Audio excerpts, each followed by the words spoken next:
What is up, light beams? This episode of The Know is brought to you by Cinderfit.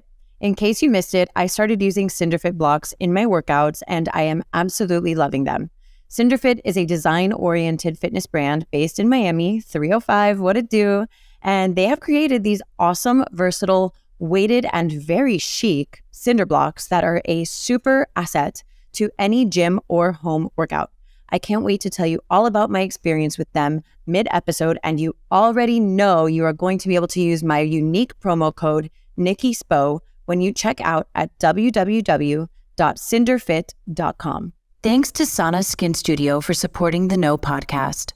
Sana is a skin studio that is shifting the relationship with your skin and your products through goal-driven facials, real guidance, and clean skincare. Stay tuned for our promo code so you can receive $25 off of your first facial at Sana Skin Studio. Welcome to the Know podcast with me, Nikki Spo.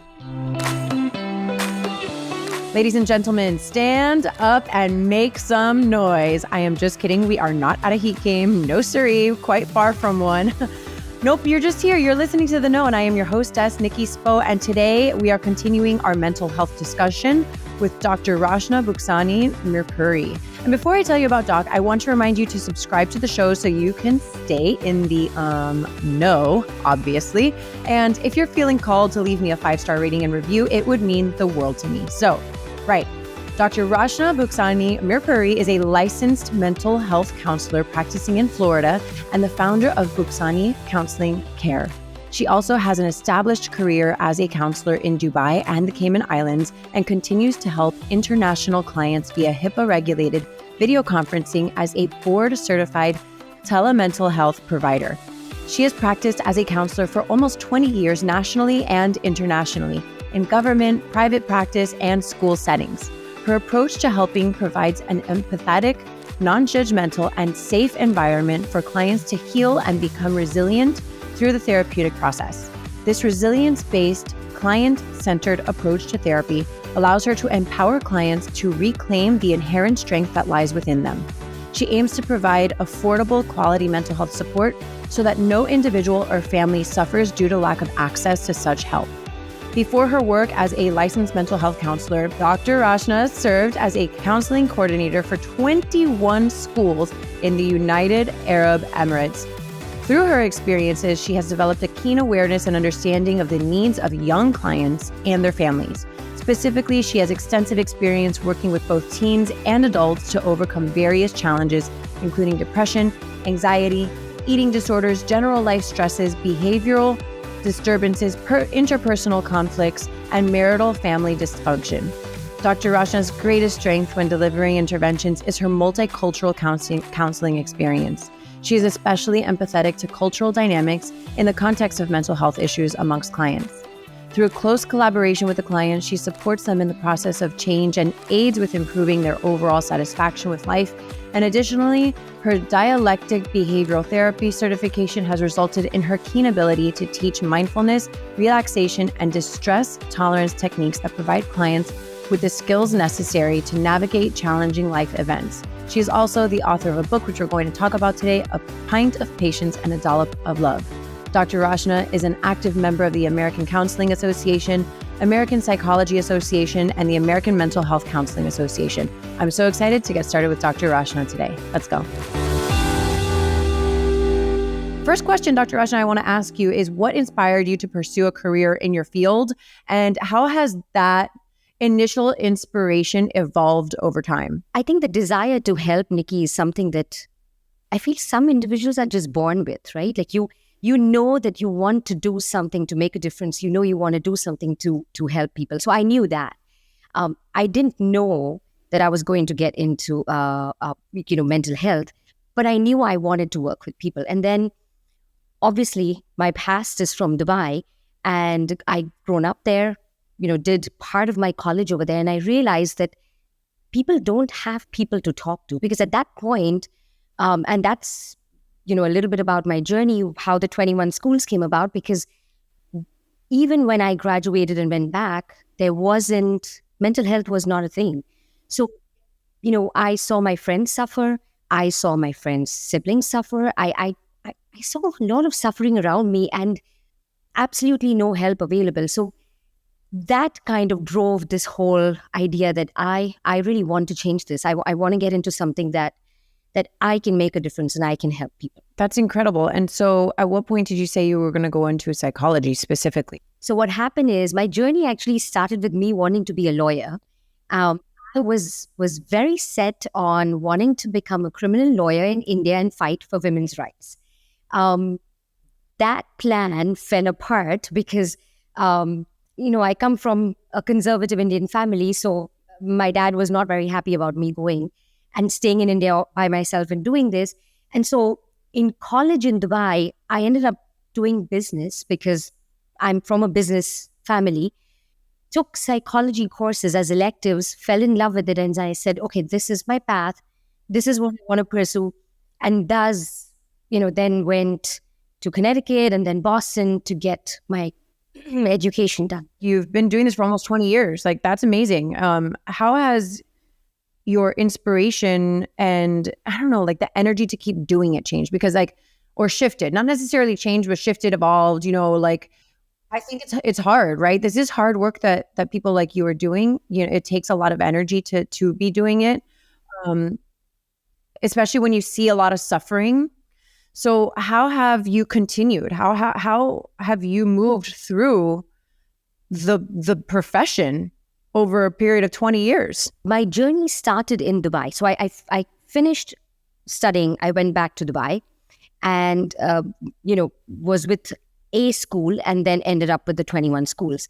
I thoroughly enjoyed it because I enjoyed working with, so the 21 schools had, Nikki, from American schools, British schools, Indian schools, Arab schools, right? So the whole cultural diversity and understanding of the problems that may be unique to certain cultures and still underlying problems that are same for everyone. I enjoyed that journey, Nikki, and I did a lot of outreach at that point. So I worked with television, I worked with radio because I really wanted to work to remove the stigma in the UAE about, with regards to mental health. So, and what is the stigma though, over there versus over here? Do you think it's different? No, it's the same. It's the same. Here's the thing. I think there are cultures that are more societal than individualistic, right? So you have a culture that's more societal where your primary worry is, okay, what are people going to say? Yeah. That's when the stigma is more pronounced. But even amongst cultures, where really the individual is important, you'll still see people and families not wanting to opt for mental health help, right? So I think the stigma is there everywhere. Now over there, the Muslim culture, and it's a very expat culture, especially in Dubai. Dubai is predominantly expat populations. It's, within your expat communities, then it becomes very difficult and you're like, okay, I don't want to be seen getting mental health help, right? So, and this is what I've been fighting for since I have started my journey. We are okay with somebody having cancer, diabetes, high blood pressure. We're just not okay with depression, anxiety. And here's the thing, Nikki. I keep telling everyone, if you take care of that, chances are your physical health will follow. But the problem is that we focus so much on our physical health, not worrying about mental health. And thus, then we have these chronic conditions that just keep going on. The body keeps the score. I'm sure you've read the book, The Body Keeps the Score, but it's like a real thing. I mean, look, Dr. Rachna, I've never pretended, I was walking my dog once in my neighborhood and a neighbor said to me, oh, so you have a podcast now. So do you even have a background in psychology? I was like, no, man, I don't have a background in psychology. I just like to have great conversations with great people. But there's an element of this where I'm like, but I know people. I see people, and I don't think it takes it takes a rock. It might take a license to practice and formally help people, but I think people are people, and we can see each other, you know what I mean? And that's what this podcast is all about, is coming to a place where we can like really have these beautiful and open conversations and come to a place of really seeing each other and knowing ourselves for who we believe ourselves to be and stepping into that. I do a lot of training. So, because I obviously with the 21 schools, I was in a supervisory situation. And then now with my team, because I have a team of therapists at Buxani Care. And I always tell them that, listen, you can train, you can have the skills, you can have the best CBT skills and DBT skills. If you don't have basic human compassion, and compassion to me is higher than empathy, because compassion truly is about going out there, wanting to, you feel the emotions of a person. And that to me, Nikki, makes the biggest difference of a great therapist and a good therapist, right? So I agree. It's ultimately the person, because I could have all the skills in the world and I'm just going to be an average therapist, or I could have skills, but I could really go at it with compassion and with the right intention. And that's when I'm going to make the difference. Absolutely. So I also want to be clear for our listeners and for our audience, and I always kind of give this disclosure that Dr. Rachna is not my personal therapist. I've never worked with her personally, and I came to know her and loved what she was about. And that's why we decided that this would be a really good fit for both of our respective audiences. And so something that I also like to say is like, and it comes back to this idea that like, no, I'm not a therapist. No, I'm not psychologically trained. No, I'm not any of this. So like when I talk about like the things that I've read, like The Body Keeps the Score, that were like these books I talked about, what was it the other day? What Happened to You, when it was with Oprah and she had a psychologist also write the book with her. It's like, these are like a lot of what I say is like a regurgitation of what I've learned through other therapists through the years that I now get to bounce ideas off of with other therapists that I bring onto the show or other professionals, medical professionals in the industry. And I love having the opportunity and the access to be able to do this and bring it to people like in a way that Hello is free. Like it's free. Like podcasts are free. We don't have enough people talking about this. So to me, I am grateful. If you're talking about this stuff, we need to address this stuff. We need to talk about this. There are people struggling, their families falling apart, their children who are really in dire straits, and we're not talking about this stuff. So I actually am very grateful. Thank you. And I was talking to a family member just yesterday. And, another family member is like, is likely going to pass on soon. And I'm like, hey, you should really talk to a therapist about it. And this person that I'm addressing is much, much older than me. And this person says like, oh, no, I'm not going to get therapy. And I said, well, but why? And the person said, no, like I've been dealing with it all my life. Like it is what it is. And I'm thinking, just because we've been dealing with something all our lives doesn't mean that that's okay and that you have to continue to. Like at any age, you can really go and like shift your life. Like you don't have to, it's like living with chronic pain. Like you don't have to live with chronic pain. I just did a segment on women's intimate health, sexual health, like women who have had babies that they're experiencing prolapse. Like just because that's what your mom did doesn't mean that you have to continue, you have to do that. Like, and it's the same thing. And we're going to get into your parenting book, but like, this idea that like, well, this is what my parents did. So and I turned out okay. And like, so I'm going to keep doing what they did. It's like, once we know better, we do better. So let's know better and do better. So that leads us into like your book. So let's talk about your book. It's called A Pint of Patience and a Dollop of Love. And it's centered around parenting, right? It is. So it's actually, that book came about because I used to write, when I was with the 21 schools, I had columns in both the major newspapers in Dubai. And it was parenting columns. And I would really write about what I saw. So, what worked, what didn't work. And I would put that into columns.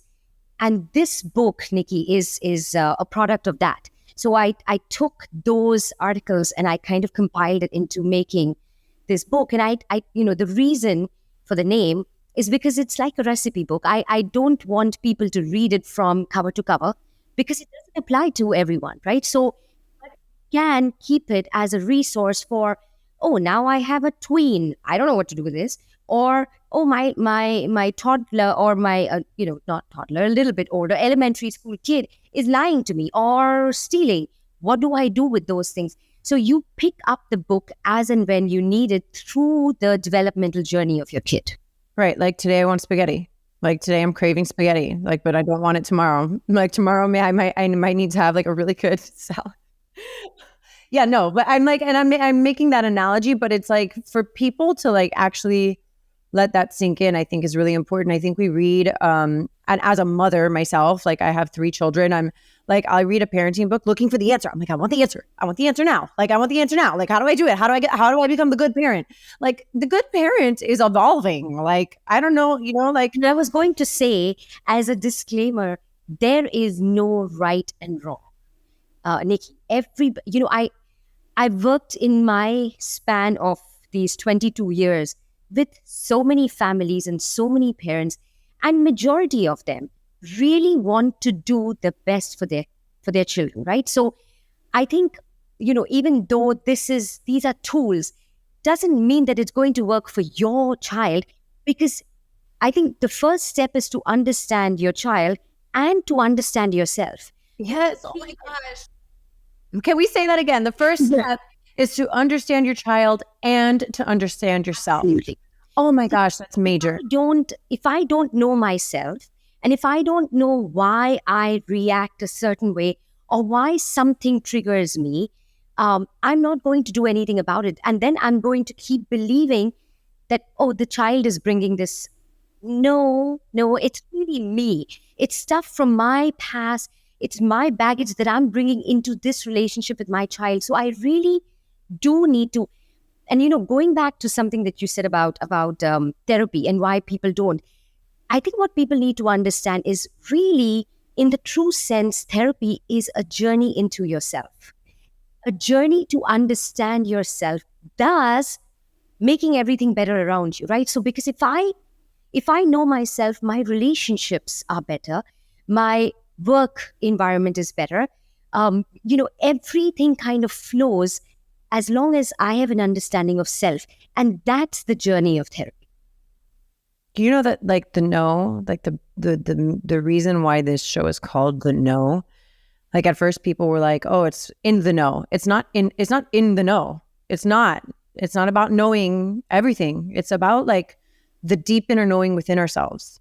Like, and I think a lot of people are searching for that without even knowing. And like, to your point that like the reluctance to like go into therapy, and you can give me your professional feedback on this, is like, that's scary sometimes. That's really scary. Like, we don't want to, like we don't want to. I'm putting my hand up, like I'm blocking something. Like, I don't want to come into myself and deal with those things. It's easier to operate on autopilot, even if autopilot sucks. Absolutely.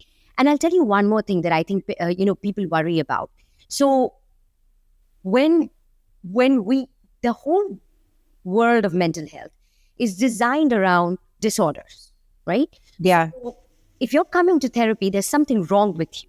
Yeah. And that's, I think, what puts people away. That's a problem. Okay, I'm broken. Or I'm broken with me, right? Yeah. There isn't. And I think that's what people need to understand, that I don't need to be broken. There doesn't need to be something wrong with me. I can go on this beautiful journey within myself, to understand myself, again, to heal from any past traumas. And we all have traumas, right? So anything from my childhood, from my past, that has shaped me into being the person that I am today, and have better relationships in the future. Also, because I do a lot of couples counseling too, and I tell couples this all the time, it is a beautiful journey. It's a beautiful journey for couples to embark on together. Yeah. Because to enhance that understanding, to enhance that acceptance of each other, your relationship does not need to be broken to come into therapy, even as couples. So I think that's where people get stuck, and they're like, no, but what are you saying? That there's something wrong with me? No, but there doesn't have to be.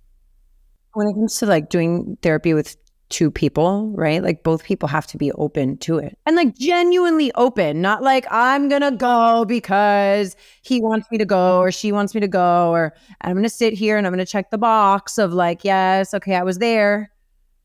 But like actually really like be committed to like open-mindedness. I don't know, like open-mindedness over everything, right? Like just being open to the ideas. Absolutely. Absolutely. And so I use the Gottman method. Honestly, I think one of the most profound sessions that we have is session number 2, right? So session number 1 is when we bring, the couples coming together. And then session number 2 is individually with both, with the partners.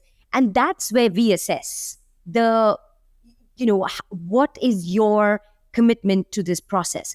And really, if one of them is checked out or if one of them is not, it's not going to work. So absolutely right. Both people need to have that commitment towards bringing change. Hold the phone, you guys. I want to take a break so I can tell you all about Cinderfit, my new best friend in the gym.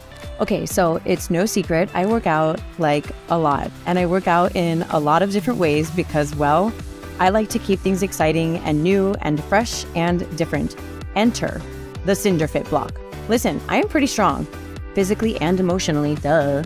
And these blocks come in a range of weights that I'm using to add some versatility to my workouts. There's a lot that goes into my thought process when I'm making purchasing decisions. Everything in my home and my life has to be functional. If it doesn't have a function, I don't want it. But I think it's also no secret that I'm really into aesthetics. I like things to also look nice. So I love that Cinderfit has created a stylish, design-oriented, and functional product. Basically, it's like a gym in a block. I don't know if y'all saw, but I stacked my 15 and 25-pound blocks in my home gym, and they're actually like pretty and functional. So I love them. I've been sumo squatting, deadlifting, bicep curling, mountain climbing. Like the workout, obviously, no, I'm not climbing any literal mountains in Miami. I've been tricep dipping, Russian twisting, and I can even attach resistance bands to these bad boys and do all kinds of resistance training with them. I'm having fun, seriously. I also love that Cinderfit has all kinds of supplemental videos on their site, so I can get a high-intensity training workout in, some sculpting, and even some flow-based inspiration when I need it. Whether you are a beginner or you're doing advanced workouts, you're going to be able to use the Cinderfit block, and I'm not even kidding you guys, it can easily replace all of your workout equipment. You know, I've got the hookup and I love to share all my great finds with you guys. So for a limited time, you'll be able to get free shipping on these heavy bad boys with my code NikkiSpo when you order your Cinderfit block at www.cinderfit.com. Summer is coming. I legit think of Game of Thrones every time I say that. You know, when they say like winter is coming in Game of Thrones, and I think it's like a thing. Well, here in Miami, summer is coming and we need to get ready, folks. Go to cinderfit.com and order yours like right now. I want to take a minute to thank our sponsors, Sana Skin Studio. The best way for me to describe Sana is that it feels like coming home. Unlike traditional facials, Sana's facials are rooted in education, and I love this so much. Every experience I've had at Sana has been a chance to learn more about my skin and its needs. I love that the facials are effective while also being accessible enough to be a monthly ritual rather than a yearly splurge. I'm honored to be able to provide our audience with a promo code. Use the code THENOGLOW for $25 off of your first facial at Sana when booking via sanaskinstudio.com. I've been through like every type of therapy because like for a long time I was like, I really truly believe, Dr. Rachna, that I was like bad. You know, and like the messaging that I received as like a child, an adolescent, a young adult was like, bad, you're bad, like you're bad. Like all of my mistakes made me bad. You know, like, you know how like you say, okay, maybe those choices weren't my best choices, but like I identified as my choices being bad, making me bad, right? So I've honestly like, and I have a full disclosure, I'm very honest about my own mental health journey. And I'm not saying this in a way for it to be a therapy session for me. This is not, but I know that when I share like personal tidbits of my own life, people are like, damn, like I can relate to that, you know? So I share that in that context, right? I share this in that context. I've been to like every type of therapist. I've been to talk therapy. I've been to DBT. I've been to CBT. I've been to hypnotherapy.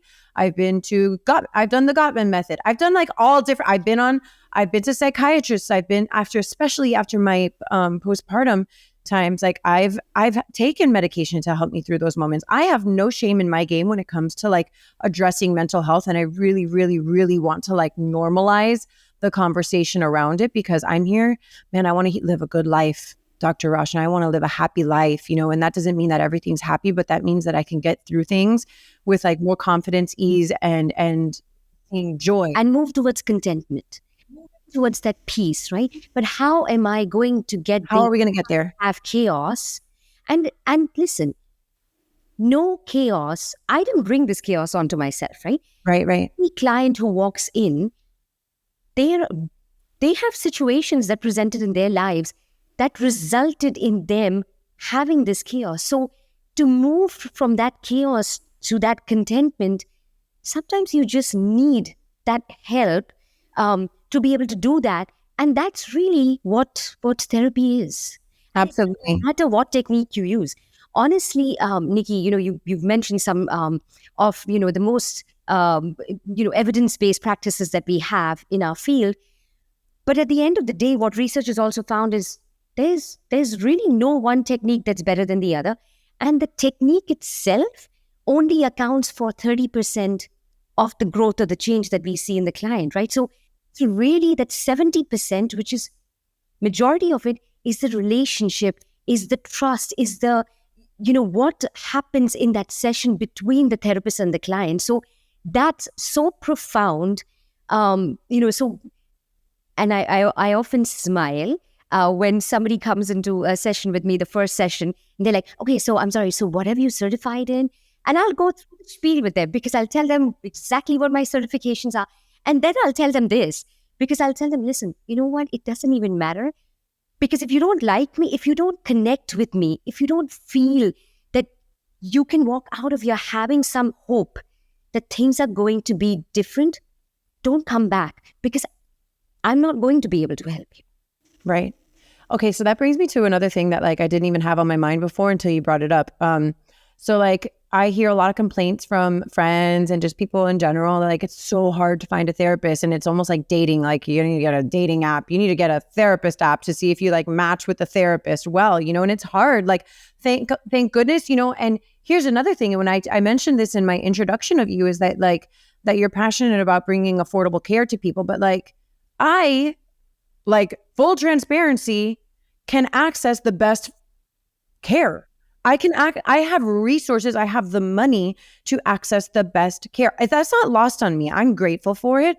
It's not lost on me. So I can immediately narrow down like who people are the top of the field who don't take insurance, by the way, that like can get me the help that I need. But that's not the reality. Like that's not the reality for the majority of the people. So like it upsets me a little bit. And more than anything, I'm like, I feel how frustrating that could be for people, because you have to like spend all this time and money and energy and like seeing a therapist within working hours, right? Like essentially business hours, to do this for yourself. And how do you find the right person? Right. So there's two parts to this thing. One is I think there is a systematic issue, right? Now, Nikki, I come from originally India, and then of course lived in Dubai, right? And we really didn't have access. We don't have insurances covering mental health. Now, we have very, very little, but we do have mental health help available in the UAE, but it's too expensive because there's no insurances covering it. Most people can't really afford it. They can't go, right? Here, most of your major insurances actually cover mental health. Mm-hmm. The issue is this. We don't have enough mental health professionals for the number of people seeking help. Why? Because as a field, Nikki, we don't get paid. We have to increase the pay. We just do. Insurances have to pay more to mental health therapists so that more people can get into the field. It's like everything. Right. Like teachers. Exactly. Because the unfortunate thing is after you go through this gruesome process years and years of education, and then internship, and then all these licensure exams, and then keeping up your licensure because you have to take all the CEUs, and then insurance companies pay you this much, and you're thinking, okay, what did I do? So then you're talking, and the rate of burnout, because it's a difficult job, like you first rightly said, it's stressful, it's draining. So to do that and to provide for your family, really, there has to be a systematic change. So that's one thing, that we don't have enough people for the number of people asking for help, right?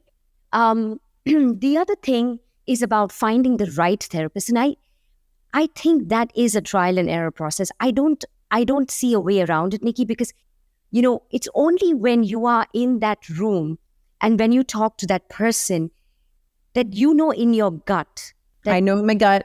Right, that this is the right person or this is not. Like, I know within like 5 minutes of talking to the person. I was going to say a lot of therapists, including Buxani here, we do these 15-minute consultations. And the reason we do that is because of that, right? Because we understand that you, as a client, you have to feel that connection.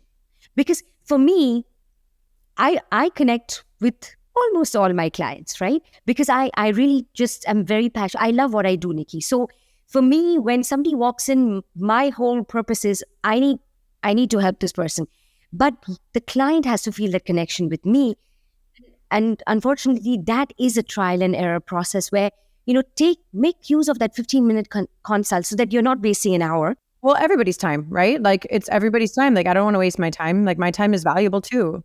As a client, like, my time is valuable. You as a professional, your time is valuable. So definitely. I want to talk about like the CBT and DBT, because I know that you do have your certification with CBT, and I've done all of them. So, but like, do you know what's my favorite though? Because you mentioned the CBT and DBT, but my favorite is actually ACT.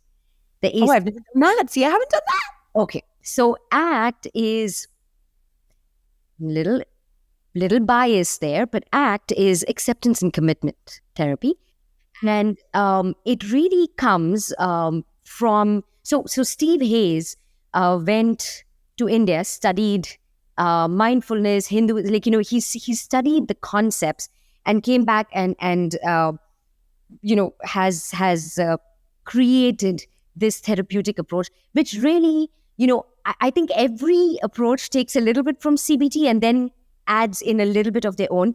And I think that acceptance part is extremely powerful, because there are situations in my life that I cannot change. And I keep fighting and fighting and fighting with those situations. And what acceptance and commitment really teaches you, one of the things, and one of the key things it teaches you is acceptance of, okay, I understand that I would rather not have this in my life, but fighting with it is only going to make me stay in that space. So I do have to accept.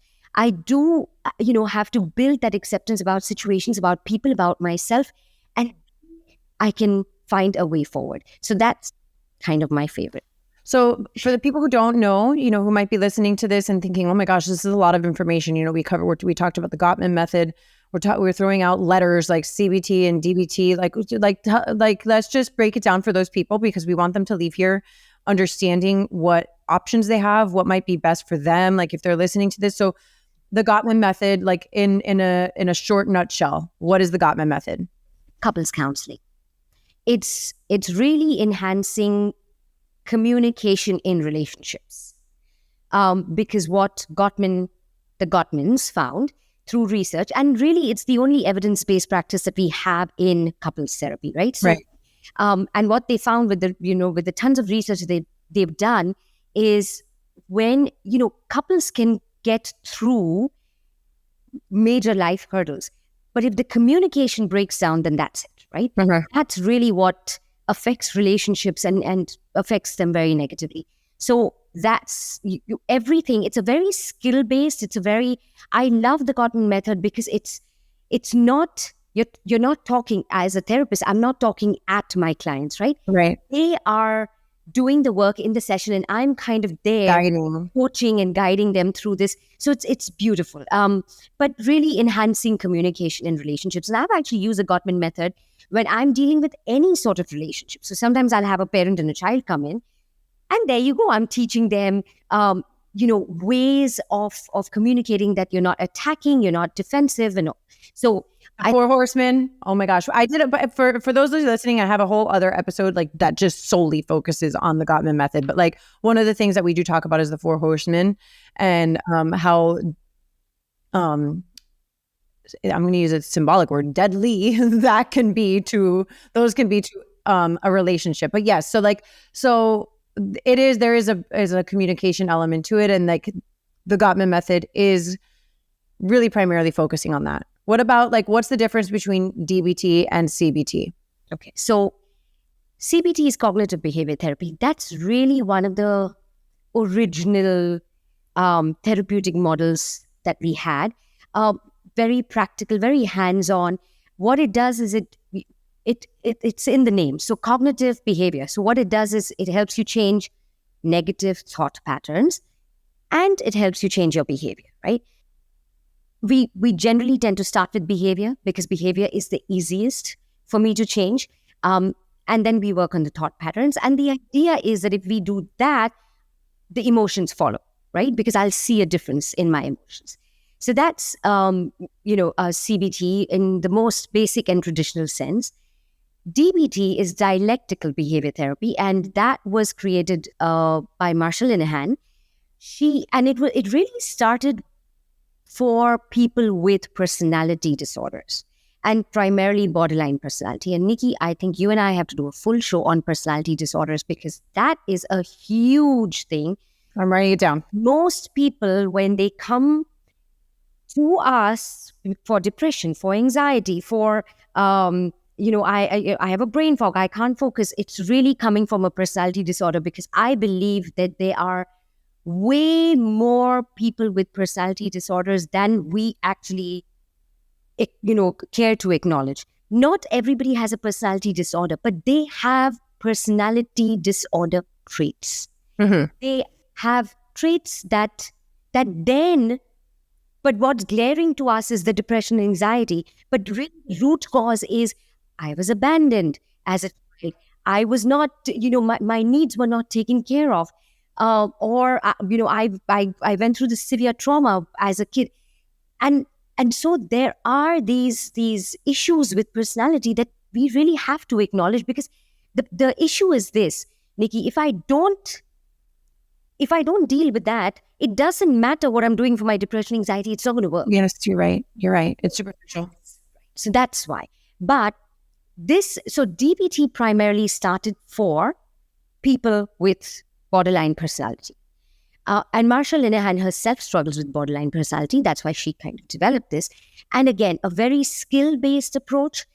You have 4, modules of DBT. You have the mindfulness, emotional dysregulation, distress tolerance, interpersonal effectiveness, and really it gives you skills. Because what happens with people with borderline personality is that they get very dysregulated when they feel insecure. So my boyfriend is not answering my phone. I've texted him. Oh my gosh. This is a theoretical situation, guys. Right. And it's so, why is he answering the phone? Does he not love me? Oh my gosh, am I an unlovable person? Oh gosh, he's going to leave me. How am I? Okay, there, I've catastrophized. Yeah, catastrophized. Yes. I've made this, and the result of that is I feel anxious. So now I am going to get treated for anxiety without realizing, okay, hold on a second. But this perspective, this skewed perspective, this thought pattern is not coming from anxiety. It's really coming from my childhood stuff. A thought pattern established in childhood. Exactly. Based on circumstances and the thing, right? Because when we're children, we don't know. We fill in the blanks. We don't know the storyline of the adults in our lives, so we just fill in the blanks of whatever we have in our brains. Absolutely. And so, what dialectic behavior therapy does is it teaches you skills. Okay, how do I stay in that moment of distress without Mm. right? Yeah. So, instead of self-harm, because now, oh my gosh, it's so difficult for me to bear this anxiety that I need to fix it. So I'm going to do something to hurt myself because, we've seen a lot of people borderline engage in self-harm behaviors. Or I'm going to consistently call my boyfriend because, till he picks up the phone. And then sure enough, the boyfriend's going to leave you because now he thinks this is crazy. Like, why are you doing that? Right. So dialectic behavior therapy gives you skills, teaches you how to manage those really difficult moments, in addition to mindfulness, teaching you some practices of mindfulness.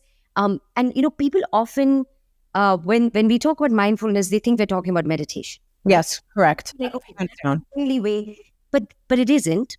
Meditation is one way of practicing mindfulness. There's a whole host of ways. One of the most important concepts of mindfulness is in a non-judgmental fashion. I Right? love that. So being able to absorb whatever without judgment, and really, really difficult to do. So difficult. Being present, again, very difficult to do because as human beings, we're programmed to live in the future or live in the past. And both those states bring about a lot of anxiety, right? Because this example that I just gave you about the girlfriend who's stressed, it's like, oh my gosh, but nobody's going to love me. She's going to break up with me. I'm going to be alone. That's the story, right? Right? So, but in this present moment, I'm just not programmed to live in that present moment. So what mindfulness teaches you through various techniques, including meditation, is how to be present. Yes, I love that. So I want to talk, Dr. Rachna, really quickly because this came up for me. Obviously, I was like, oh my gosh, that's scary, right? Like I immediately had I had my own like gut reaction to like personality disorder. Like I listened to a podcast on this other show that I love. It's called Call Her Daddy, and it's very raunchy show, but she's evolving and she's like, I love her for who she is. I listen to this Alex Cooper all the time. I love her delivery. I love her style. I love the way that she interviews. And her show has really gone from something like a 20-something-year-old sex life into talking about things that are like really important in terms of mental health and how to be treated and what to look for in relationships. And she's talking about like real adult things. And I loved witnessing her evolution. And so I listened to this woman a lot. And she recently had on a guest with a personality disorder. And it was so refreshing to hear her speak about her journey because I'm like, she's a celebrity, right? And she gave like a really normal face to something that feels really scary. Like obviously I had a visceral reaction. I'm like, personality disorder. Oh no. Like, no, it's not that. It's not that big. Like it might be big. There might be big consequences and results and whatever from having untreated personality disorders. But like, oh, what a relief that like this is normal-ish. Absolutely. And can I tell you something? It is no different than somebody struggling with anything else. So if I'm sad excessively and I go and seek help or when I'm going through postpartum and I go and seek help, it's very similar, Nikki. So there are no, when we think about situations that people go through, right? Because I don't even really like using the word disorder. So when we think about these challenges that people go through, there's no one challenge that's bigger or more grave than the other. That person, that's a challenge, and let's deal with it, right? When you come into me, one of the questions that I was reading, that you wanted to discuss with me is that, what are some, let me phrase it correctly. Let me just read it from here. How do you handle a challenging or difficult patient? And really my answer to that was there are no challenging or difficult patients. There are challenging and difficult situations that these in. And really, it doesn't matter what they come in as symptoms. We have to help them navigate that. And personality is just one other symptom that we have to help them navigate. It's no different than anything else that people come in with. I love hearing that. And I hope that that brings people a lot of hope and like some silver lining, if you will, because like, I think when a lot of people think about going out to get help, like it feels so overwhelming and daunting and scary. And I think that by having more and more of these conversations, I'm hoping that we can shift that a little bit. And I think that like my generation and the generation like that's coming after me, like these kids are woke, they're awake, they're like into it, they know. I'm like, yes, young king, yes, young queen, like you take care of you. I love to see it, and I think that just like the internet, TikTok, I mean, Instagram has so many like negative things, but for one thing, it is bringing a lot of access to information that wouldn't otherwise be discussed publicly. And, I'm grateful for that. And I'm grateful to this platform. And I'm grateful, like, because think about it, like, even if without it, like I might not have crossed paths with you, like there's so many people that I might not have crossed paths with, like had it not be for like. Absolutely. And social. Absolutely. And Nikki, I told you this, even when we started that, for me as a therapist and a therapist who's on a journey to really eradicate to the best way possible the stigma surrounding mental health and have people reach out. I am truly grateful for people who are having these conversations, because we really do have to normalize it. We do. We have to understand that we're all going to have some challenges in our lives. No one is devoid of that, right? So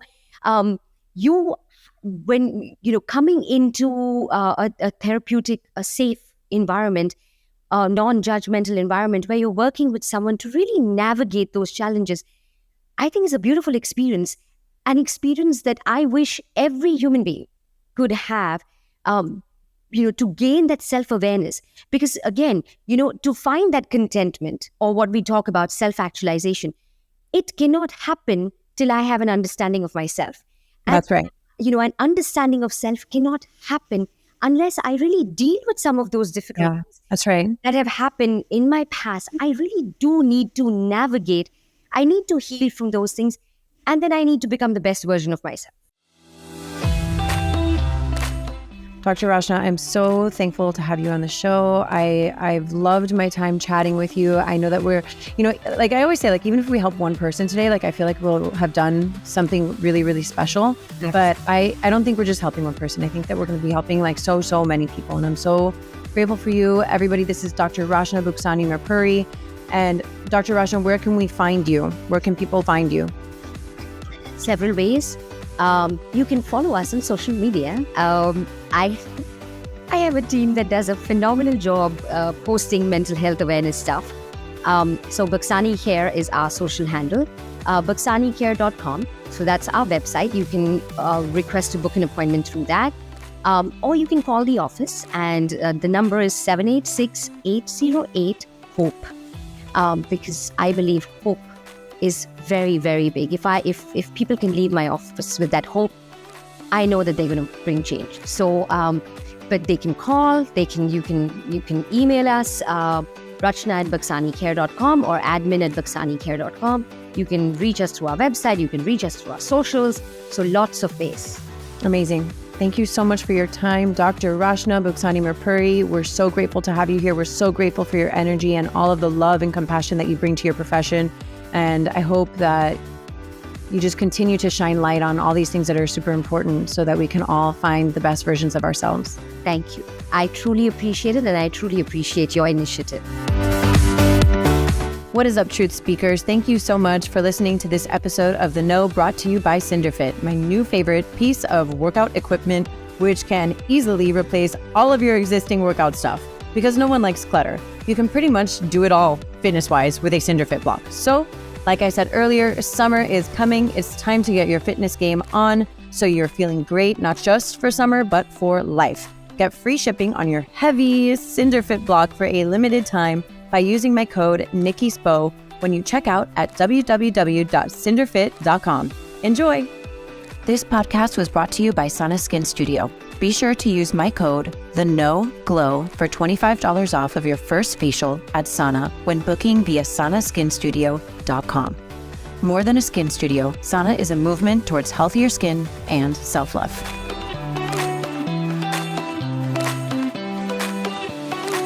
Thank you so much for listening to The Know. If you loved this episode, go ahead and share it with a friend. Words are so powerful, and someone may need to hear what we covered today. And if you really loved this episode, please take a moment to rate the show and leave a review. Your comments are so important and valued, and they give other listeners insight on what to expect on The Know.